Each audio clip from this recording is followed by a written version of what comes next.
There are many different machine learning algorithms that you can apply to either a classification or a regression task. For example, 3 different types of algorithms that you could apply for a classification task would be logistic regression, k-nearest neighbors, and decision trees. We'll discuss each of these models in some depth later on in the course, but for now, just understand that logistic regression models are based on the concept of probability. They generate their predictions in a very sort of probabilistic way. K-nearest neighbors algorithms are very geometric in nature and are based on the concept of a distance.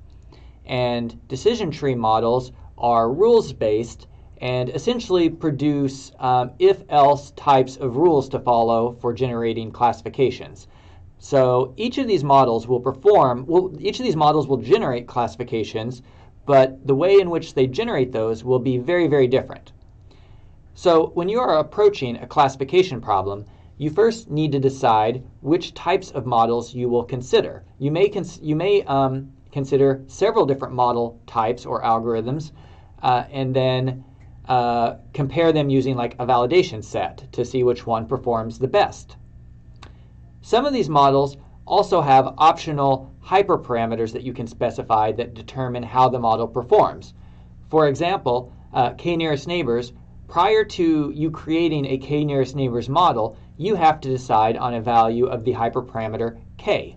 You might decide to use k equals 3. You might decide to use k equals 17. And either one of these will give you 2 very different models. We'll discuss the role of k later on, but for now I want you to understand that this concept of a hyperparameter exists and determines how a particular model behaves. Okay, so when it comes to creating models in Scikit-Learn, the first thing you need to do to create one specific model is to select the type of that model and what hyperparameters you will use. Every model type within Scikit-Learn has a class associated with it, and the name of that class will be indicative of the type of algorithm you're using. So for example, let's say you are applying a logistic regression algorithm. Well, there's a class called logistic regression. For now, assume that we have a model of a certain type called model type. Then Scikit-Learn will have a model type class. The first step in creating a model of this type will be to create an instance of this class. So for instance, we might say my model equals model type. Then at this stage, we provide this model type class with any hyperparameters that would determine how that model will ultimately behave. Okay, so at that point, we have a model, but it is an untrained model. It has not seen the data set yet. All it knows is kind of like what sort of structure will be used to generate predictions, but it hasn't really it hasn't learned how to actually generate the details of how to generate the predictions yet.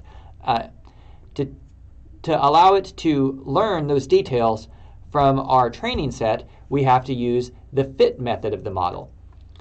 So we would then call myModel.fit, and we provide it the training features as well as the training labels. And then that's it. At that point, we have a trained working model stored in the myModel object. If we want to use that model to generate predictions based on a particular set of values, we can then use the model's predict function. So for example, if we call myModel.predict and then provide a new set of features, then we will generate predictions for the labels based on the features that were provided.